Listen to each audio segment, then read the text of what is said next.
त्या जालनाकरांचं आरोग्य धोक्यात आलंय, कारण जालन्यातलं पाणी दूषित असल्याचा धक्कादायक प्रकार समोर आलाय। प्रयोगशाळेत जेव्हा हे पाणी तपासलं गेलं तेव्हा पाण्यात अत्यंत घातक असे विषाणू आढळले। हे विषाणू एवढे घातक होते की त्यामुळे मृत्यूचाही धोका आहे। जालनाकरांना सध्या पाण्यापासून धोका आहे, कारण जालना जिल्ह्यातल्या अनेक तालुक्यांमधलं पाणी घातक असल्याचं समोर आलंय। रासायनिक खतांच्या वापरामुळे जमिनीमधलं पाणी अक्षरशः विष बनतंय। जालन्यातल्या भूजल सर्वेक्षण विभागाच्या प्रयोगशाळेत तपासण्यात आलेल्या 1000 पाण्याच्या नमुन्यांमध्ये 402 नमुने दूषित आढळले। पाण्याच्या 218 नमुन्यांमध्ये नायट्रेटचं प्रमाण अधिक आहे। 108 नमुन्यांमध्ये कोलिफॉर्म बॅक्टेरिया, 4 नमुन्यात ई कोलाई बॅक्टेरिया, 39 नमुन्यांमध्ये मॅग्नेशियम, सोडियम, कॅल्शियम सारखे घटक आढळले। 6 महिन्यापासून आम्ही जे तपासले ते 500 ते 550 सॅम्पल आम्ही केमिकलचे आणि 524 सॅम्पल हे बॅक्टेरियोलॉजीचे आम्ही इथं तपासलेले। त्याच्यामध्ये जास्त प्रमाणात आम्हाला इथं नायट्रेट आढळतं आणि जे नायट्रेटचं प्रमाण आहे तर ते केमिकल वापरल्यामुळं जे शेतीमध्ये फर्टिलायझेशनसाठी वापरतात खतं वगैरे, त्याचा जास्त प्रमाणात आता वापर व्हायला लागलेला।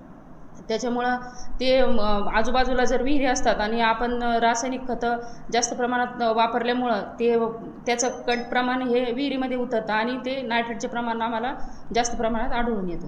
आणि खताचा वापर जे आपण पिकावर करतो आणि त्या पिकावाटे जे आपले धान्य आपण खातो आणि त्याच्या पद्धतीने लोक जे कामं करणारे आहेत त्यांच्यावर फार दुष्परिणाम त्याचे होतात। कारण की त्याची परमिसेबल जी तुम्हाला पॉलिसी आहे ती आपल्या कृषी प्रधान देश असल्यामुळं शेतकऱ्यांना माहिती असायला पाहिजे आणि ते माहिती नसल्यामुळं ते कोणत्याही प्रमाणात खत जे आहे ते जास्तीच्या प्रमाणात दिल्या जातात आणि त्याच्यामुळं ते आपल्या शरीरात जातात।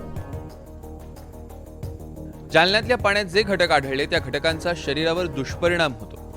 या घटकांचं प्रमाण वाढल्यास मृत्यूचाही धोका आहे।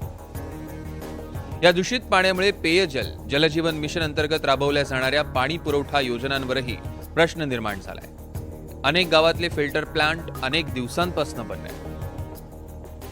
वारंवार तक्रारी करूनही प्रशासन दूषित पाणी प्रश्नाकडे लक्ष देत नाहीये। प्रशासनाला लवकर जाग येईल अशी अपेक्षा आहे।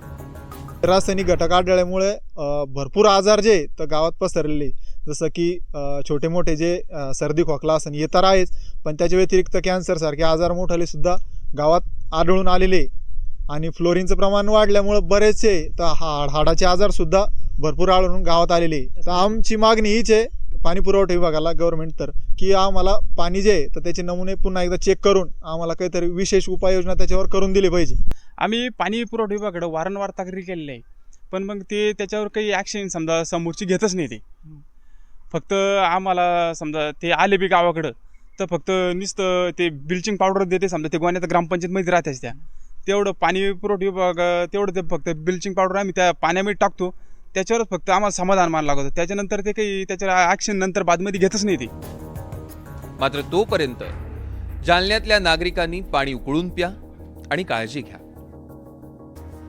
लक्ष्मण सोळुंके, NDTV मराठी, जालना।